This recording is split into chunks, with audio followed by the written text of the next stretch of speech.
Hello and welcome to Wilson Center Now, a production of the Woodrow Wilson International Center for Scholars. Hi, I'm John Molesky. My guest today is Amy Austin Holmes. Amy is a fellow with the Wilson Center's Middle East program, an associate professor with the American University in Cairo, and a 2019 visiting professor at the Middle East Initiative of Harvard University. But with all those impressive credits, the one that's most relevant today is that she's the author of this new book, Coups and Revolutions, Mass Mobilizations, the Egyptian Military, and the United States from Mubarak to Sisi. Amy, welcome back. Thanks for joining us. Thanks so much for having me.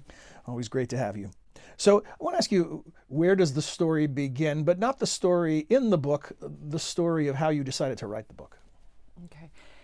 Well, I started teaching at the American University in Cairo in 2008. I was actually hired to teach classes on social movements, revolutions, development, theory courses, and I was hired to replace Saadetdin Ibrahim, who had been in the sociology department at AUC, and then he was actually unable to return to Egypt because he had been an outspoken critic of Mubarak at the time. So I started teaching at AUC in 2008. I had no idea what I was getting myself into, and I had no, of course, inkling that soon there would be this mass, revolutionary uprising that brought down the Mubarak regime. So I first thought in 2011, when Mubarak was, when he fell from power, that I would just write an article about it, and then, another article, and then another article, and finally I realized, okay, this is something bigger, and so I decided to turn it into a book. And so the book now covers really the whole period from 2011 until 2018, and I divide it into what I see as three revolutionary uprisings, not just one against Mubarak, and but that was really just the first wave of the revolution that brought down Mubarak.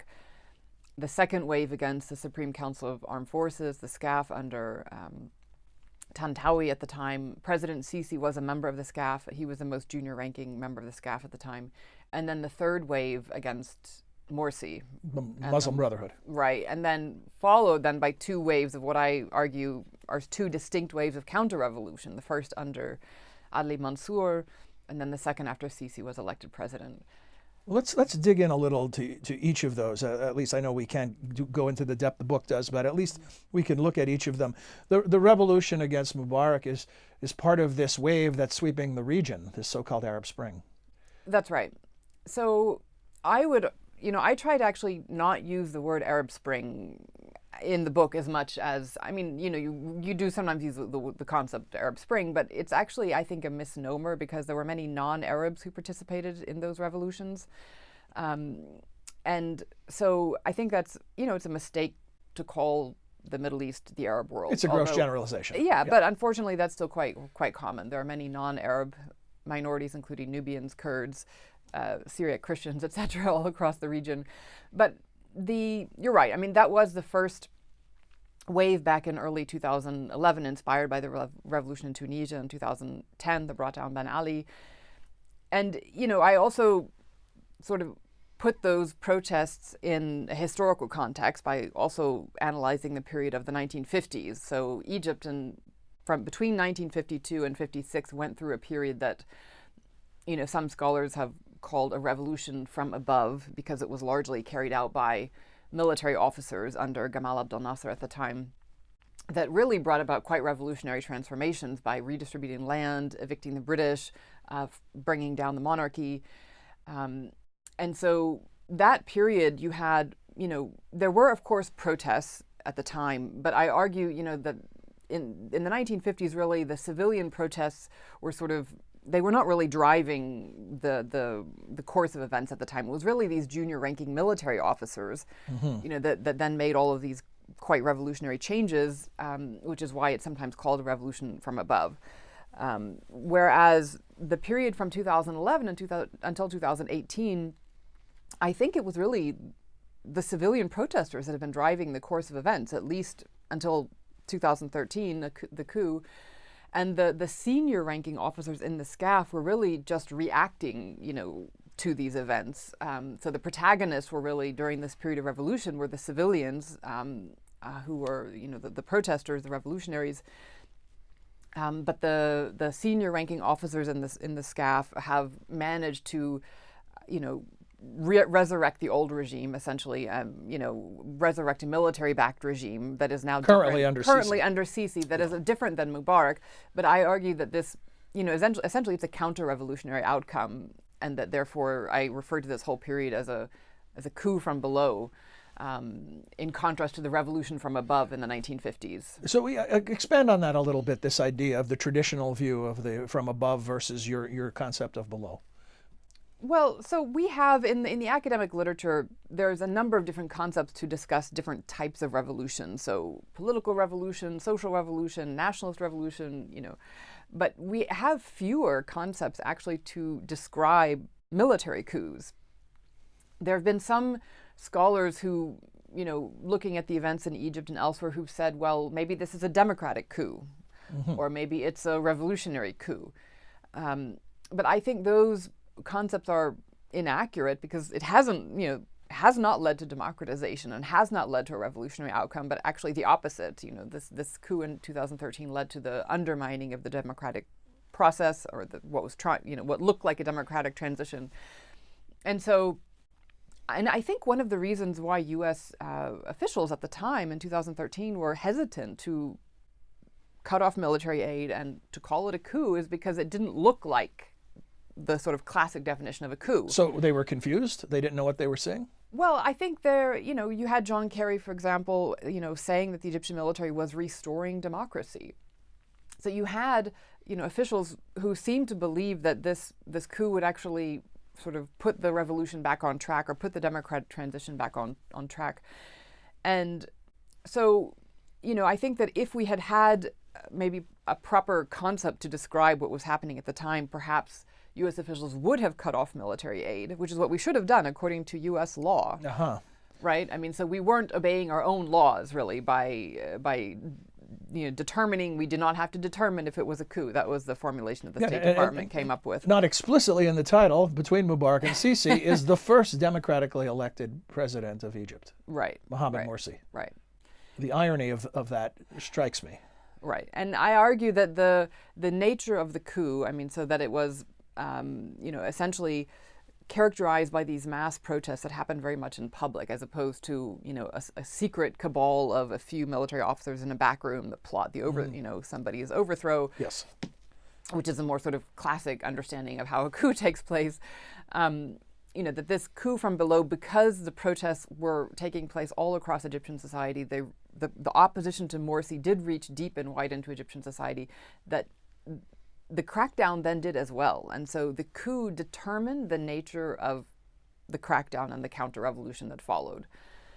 So what went wrong in terms of, I just had an interview with Andrei Kozyrev, the former foreign minister of Russia, who talked about sort of what went wrong in the end of the Soviet Union and the move toward Russian democracy and where it ended up today. And he took the blame internally. He said it was a failure of leadership within Russia, within the former Soviet Union, to explain to the populace the correct narrative to motivate them to support that political movement. I wonder, where do you see the failure here? You say that the U.S. had a role in it by misreading the cards and not doing the thing that we should have done by law. What are the other factors that led to or dashed the hopes of democracy? Right. Well, so I don't just blame the United States, right? That would be too simplistic. And I believe that a number of the U.S. officials, for example, Deputy Secretary of State William Burns was one of the people that was sent to mediate the crisis in 2013. And I believe they genuinely were trying to bring the military and the Muslim Brotherhood together to find a resolution to this crisis that could have, had they succeeded, maybe would have prevented the Rabaa massacre, for example. But there were other actors, of course. The African Union, actually, they suspended Egypt because, according to their own bylaws, you have to suspend a country that carries out a military coup. So, in contrast to the United States, and the European Union, who didn't officially designate this as a coup, the African Union did, and they took the necessary consequences. So, if the African Union did this, if they were consequential in their actions, the United States could have as well. Because there are some people who say, well, we tried and we just couldn't have done anything, different or better. But I think that's not the case. other key actors were, of course, the Emirates and Saudi Arabia. I mean, they began pouring money into Egypt within days after the coup into the central bank in Cairo. And I think, probably the military wouldn't have taken such a drastic step as removing Morsi as quickly as they did if there hadn't have been some assurances from the Gulf countries that were, absolutely, because whereas the United States and the European Union were divided as to what to do, the Saudi Arabia and the Emirates were completely and resolutely united in preventing the Muslim Brotherhood from, being reinstated, Morsi from being reinstated, for example, after he was taken out. And so the Gulf countries have played a key role, especially during this period of the counter-revolution, because they see the mass protests in not just Egypt, but other countries, Yemen, for example, as an existential threat to their rule, to their monarchies. And so this is why they have clearly been important actors as well. Amy, even in the course of nations, this has been almost a breakneck pace of change from the three revolutions that you talk about, and then the counter-revolution to follow in really short order. So should we look at the current status of Egypt and Sisi as another temporary step in this rapid evolution, or are things settling down? So I think one mistake that observers sometimes make is they look at Egypt, and until recently there have been protests again, for example, in Egypt, but for quite a while it looked like these mass protests were a thing of the past. And so people would say, well, there are no mass protests, so things are stable. And I would say, no, that's not true. The absence of protests does not equal stability in an authoritarian regime like Egypt. I also make the point in the book, by going back to the 1950s and looking at that, because it wasn't just Egypt that went through this, revolution from above in the 1950s, but other countries as well. And, some scholars who look at that wave of what often are referred to as Arab nationalist revolutions, or, inspired by Nasserist revolutions, sometimes they're called, that took place across, Egypt, Iraq, Algeria, Sudan, Libya. That wave really began in 1952 in Egypt with the overthrow of King Farouk by the free officers. And really it lasted until 1969 in Libya and Sudan. And so that's 17 years as a protest wave, right? So that's quite a considerable amount of time. Now, of course, there's no way that we can say, well, this current protest wave is also going to last 17 or 18 years. But we are now seeing protests in Algeria and Sudan and in other parts of the Middle East and North Africa that are continuing. And so my point is that it's not over yet. But you can't tell at this point whether that's a headline or a trend line. Is that right? It's hard to tell?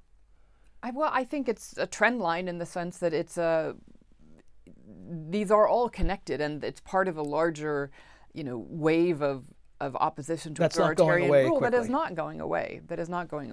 Right. So the crackdown and where we are today, what are you looking at as far as signposts where there may be pivot points and more change can occur? Well, so in my book, during each of these waves of revolution and then counter-revolution, I compare the role of the United States, the Egyptian military, which is a very powerful actor in Egypt, also the business elite, the Egyptian business elite, and to what extent were they supporting the opposition by maybe funding the opposition or supporting the regime, or just doing nothing or trying to stay neutral. And then also, of course, the role of the opposition, the multi-headed opposition. So I compare the role of these four actors during each of the waves of protest. And, I think that now if we talk about the business elite or, wealth inequality in Egypt. So I have a chart in the book that shows how in the year 2000, the top 1% in Egypt, the richest 1% of Egyptian society, they controlled, I believe it was 32.3%, let's say 32% of the wealth. Okay, so in the year 2000, 10 years before the revolutions began. So the richest Egyptians controlled 32% of the wealth. In 2014, which is the last year for which we have data, they controlled 48.5% of the wealth. So the top 1% have really increased their share of wealth in Egypt.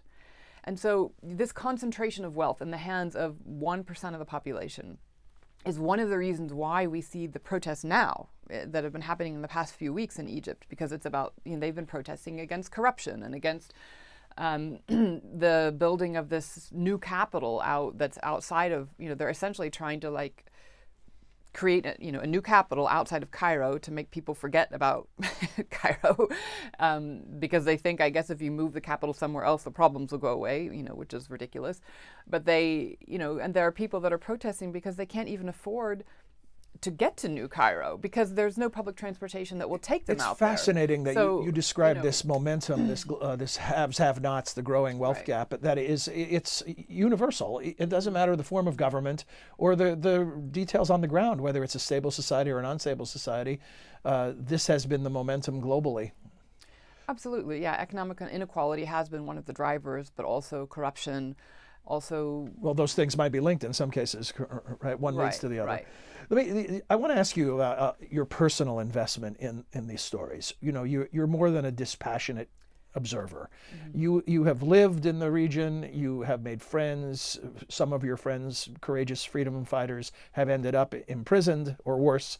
What's it like to and as a reporter, as a journalist, I get the need to distance your personal experience from it, but it also informs it. So could you talk to us about your process and how your personal experience factors into your academic work? Right. Well, it was living in Egypt through this period was at times exhilarating, and I felt like, the luckiest person in the world sometimes to actually see these events firsthand. But at other times it was enormously painful, of course. It was very difficult when close friends of mine were in prison, because what's been happening recently in Egypt is that they don't just they don't just arrest people and take them away. They throw them, essentially into dungeons where they don't even have beds to sleep on. They're not allowed to contact their families or their friends. So they're essentially disappeared sometimes. You have this phenomenon of enforced disappearances now under Sisi, which didn't really happen under Mubarak to this extent anyway. So it's been very difficult. And, writing the book, there were times I thought I can't write this because it's just too painful even to write.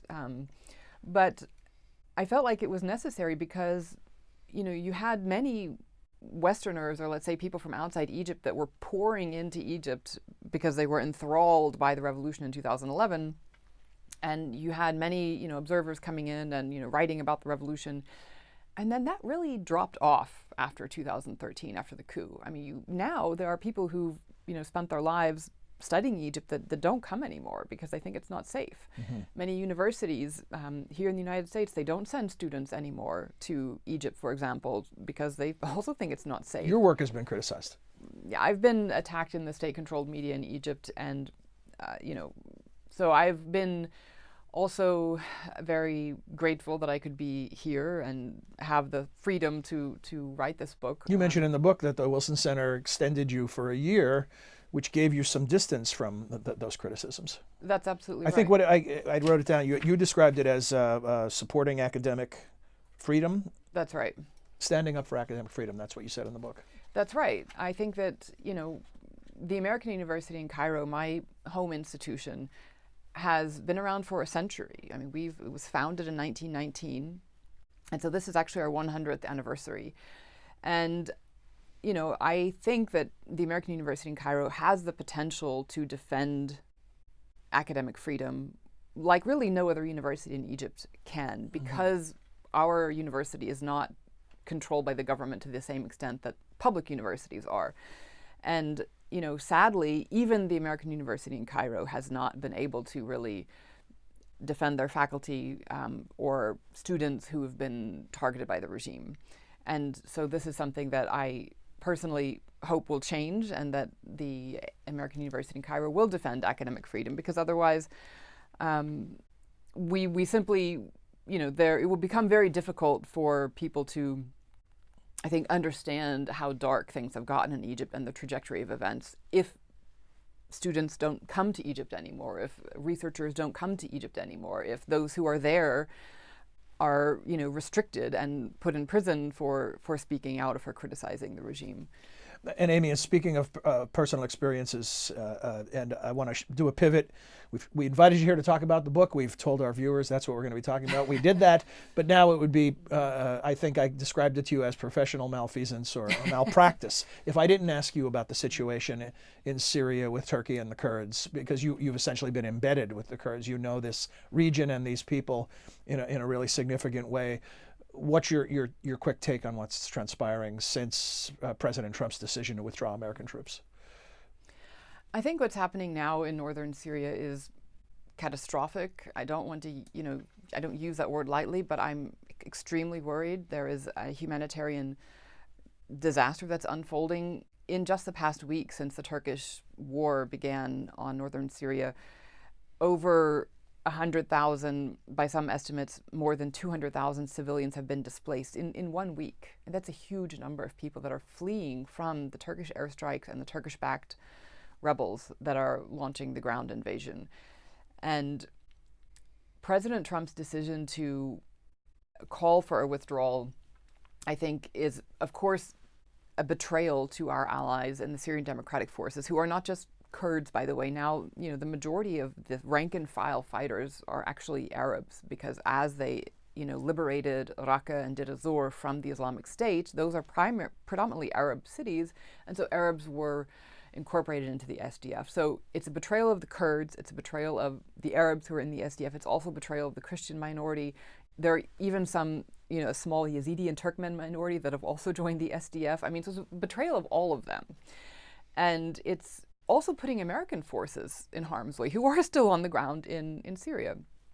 And really, this is, I think, a turning point with regards to U.S.-Turkish relations, which my first, my PhD in my first book was actually, looked at 7 decades of U.S.-Turkish relations in comparison to U.S.-German relations and the NATO presence in both countries. And it's, we now, I think, Erdogan had been demanding for months and months that that they create what he was calling a safe zone along the north, along the border to Turkey, and what has happened over the past week has made 100% clear that this was never about creating a safe zone. It was never about protecting Turkey's border. That was a lie. I mean, this is about undermining the entire project in northeast Syria of creating an autonomous, local government that has some autonomy from Damascus, that is not trying to separate from Damascus. They are not separatists. They openly have said for years now they want to be part of the talks in Geneva. They want to be part of that constitution writing committee. Because they see themselves as an alternative to the authoritarian regime in Damascus. So they see what they're doing as a model that could be replicated in other parts of Syria. And so they're not separatists, or they're not, that's what I think, unfortunately, many people here in Washington, D.C. still believe. But they're not just sort of the Syrian version of Iraqi Kurdistan that, held a referendum on independence to declare they wanted, to potentially declare an independent Kurdish state in northern Iraq. And I think many people, unfortunately, in Washington, D.C. just assume the Kurds in Syria must want the same thing as the Iraqi Kurds, but that's not the case.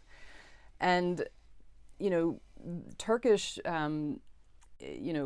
lobbying groups and Turkish talking points have been very predominant and very, very influential here in Washington, whereas this, self-administration, this non-state entity in the north, they don't have the same resources, they don't have lobbyists, they don't have, so they've been, people like me and some of the few journalists who've actually spent time on the ground in northern Syria, we've been trying to correct in that narrative, frankly, and trying to show what is actually happening in northern Syria.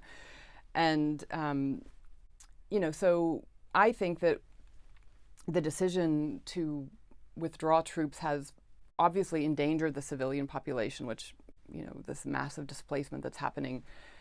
It also means that we will lose all leverage we had over the regime in Damascus, which is a brutal regime. I mean, and the most, an arguably most valuable ally in the region in the fight against ISIS.